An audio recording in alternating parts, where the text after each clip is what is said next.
মাদারীপুরের শিবচরে শাম্পা খাতুন নামে এক নারীকে হত্যার ঘটনায় ফারুক নামে এক ব্যক্তিকে গ্রেপ্তার করেছে পুলিশ। পুলিশের দাবি, প্রাথমিক জিজ্ঞাসাবাদে ফারুক হত্যার কথা স্বীকার করেছেন। একই সঙ্গে নিহতের ১ বছর বয়সী ছেলে আবিরকে আড়িয়াল খান নদীতে ফেলে হত্যার কথাও জানিয়েছেন তিনি। তবে শিশুটির মরদেহ এখনও উদ্ধার করা হয়নি। বুধবার সকালে শিবচরের মাতবরচর ইউনিয়নের বাখরের কান্দি এলাকায় একটি জমির ঝোপের পাশ থেকে অজ্ঞাত নারীর মরদেহ উদ্ধার করে পুলিশ। পরে তার পরিচয় শনাক্ত হয়।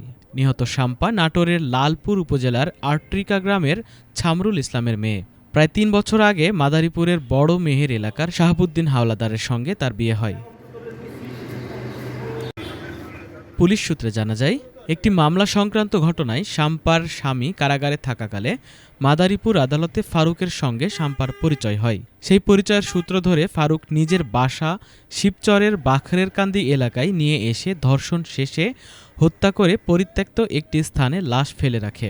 ১ বছরের শিশুপুত্রকে হত্যা করে লাশ আড়িয়াল খান নদে ফেলে দেয় বলে ফারুক পুলিশের কাছে স্বীকার করেছে। এ ঘটনায় নিহতের বাবা ছামরুল ইসলাম ২০ আগস্ট শিবচর থানায় হত্যা মামলা দায়ের করেন।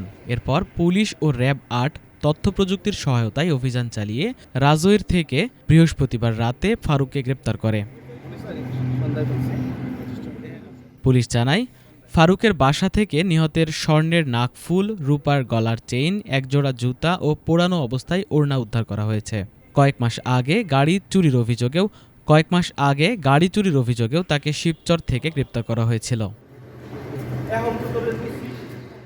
শিবচর সার্কেলের সহকারী পুলিশ সুপার মোহাম্মদ সালাউদ্দিন কাদের বলেন, প্রাথমিক জিজ্ঞাসাবাদে ফারুক হত্যার সঙ্গে জড়িত থাকার কথা স্বীকার করেছেন।